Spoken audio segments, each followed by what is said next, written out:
Well, similar to the part A of this above, that we'd just done, there's this clash too between the religious and the non-religious. The religious to the non-religious just seem to be off the page. It's exasperating. They're away with the fairies, and they can smile at a little of it, but after a while they just get angry.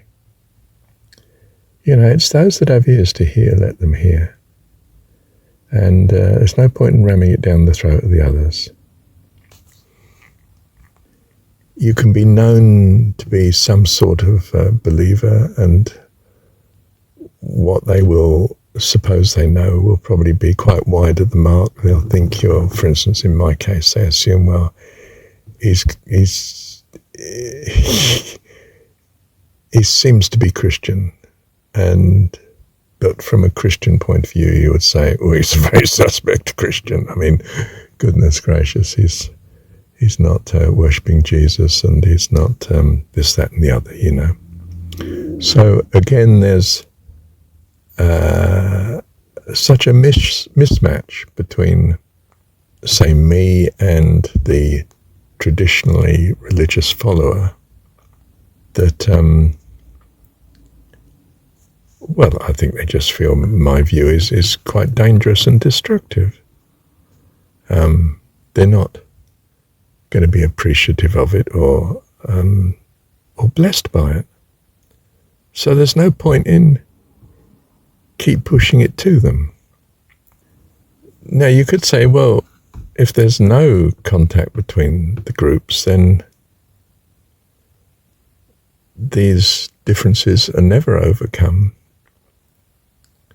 Well, they are. They're overcome by third parties who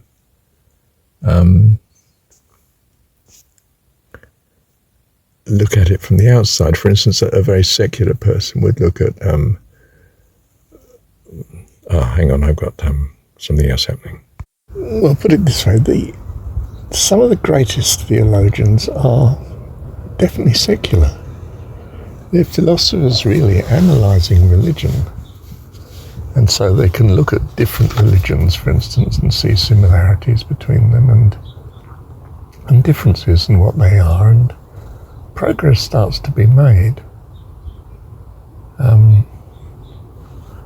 Because they're sort of supposedly in neither camp, but a third camp that's just looking and observing, they're more likely to be listened to. Of course, they're also considered to be suspect by any of the religions that they're looking at.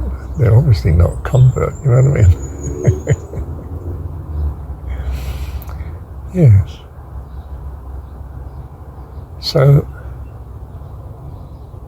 if you were really going to improve the situation of this separation between groups,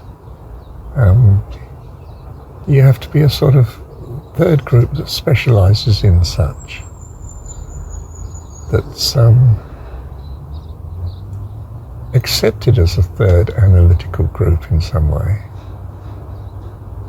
and therefore can be heard by both parties perhaps, or by members of either group that are not really happy about the group they're in, and they will listen.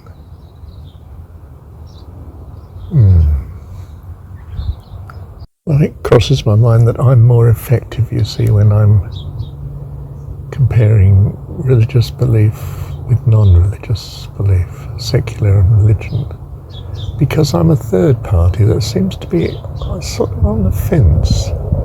He can appreciate bits of both and reject bits of both.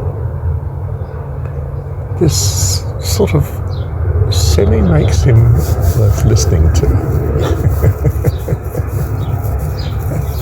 Because if you're a real devotee of either camp, the secular world or the religious world, then of course he's just giving the unacceptable. That's all there is to it. And you've got a closed mind. many people in both sectors don't have a closed mind because they're not entirely wedded to.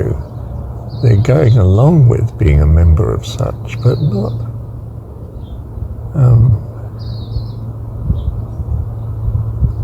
finding it particularly satisfactory.